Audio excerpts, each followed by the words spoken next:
नमस्कार दोस्तों, स्वागत है आपका Hindi TV headlines news channel में। चलिए दोस्तों, नजर डालते हैं आज के बिहार की सबसे बड़ी खबरों पर।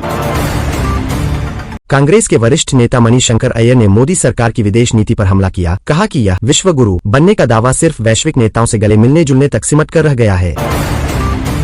अमेरिका के राष्ट्रपति डोनाल्ड ट्रंप ने मोदी को महान मित्र बताया और दोनों देशों के बीच व्यापार संबंधों पर चर्चा की। इस बातचीत में दिवाली की शुभकामनाएं भी शामिल थीं। संकेत है कि भारत अमेरिका संबंधों में फिर से गति दिख रही है। प्रधानमंत्री मोदी ने घोषणा की है कि देश में मेड इन इंडिया सेमीकंडक्टर्स इस वर्ष के अंत तक बाजार में उपलब्ध होंगे। सरकार ने इसके लिए 4 नए संयंत्रों को मंजूरी दी है, जिससे तकनीकी आत्मनिर्भरता को बल मिलेगा। मोदी सरकार ने कृषि और संबद्ध क्षेत्रों में 2 बड़ी योजनाएं शुरू की है, जिनका कुल बजट 35,440 रुपए करोड़ रखा गया है। इन योजनाओं का उद्देश्य फसल विविधीकरण, दीर्घकालीन भंडारण सुविधाएं एवं उन्नत कृषि प्रक्रियाएं लाना है।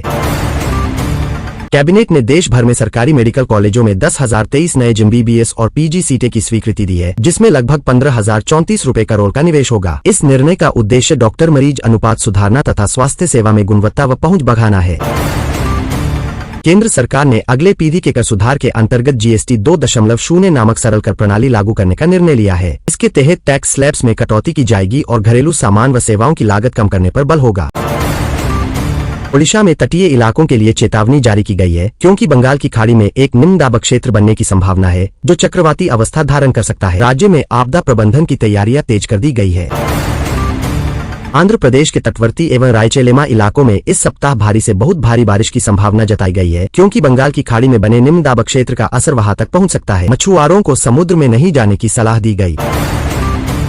स्टाफ सिलेक्शन कमीशन SSC ने दिल्ली पुलिस कांस्टेबल एग्जीक्यूटिव 2025 भर्ती के लिए आवेदन की अंतिम तिथि 31 अक्टूबर 2025 तक बढ़ा दी है। कुल 7,565 पदों में आवेदन किए जा सकते।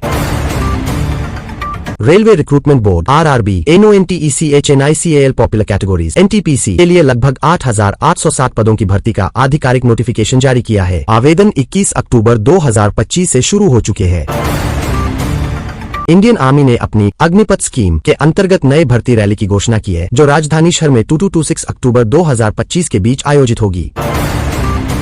मोदी सरकार ने कहा है कि goods and services tax GST सुधार जारी रहेंगे और जल्द ही जनता पर कर भार कम होगा। सरकार का मानना है कि अर्थव्यवस्था मजबूत होने के साथ साथ टैक्स बोझ धीरे धीरे घटेगा।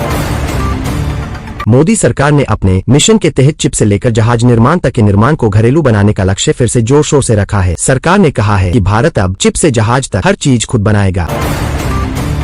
कर्नाटक में पिछले वर्ष अपने दायित्व का निर्वाह करते 8 पुलिसकर्मियों ने शहीद होते हुए देश सेवा की। राज्य के मुख्यमंत्री ने यह जानकारी दी है और कहा है कि यह बलिदान हमारी सुरक्षा व्यवस्था का आधार है।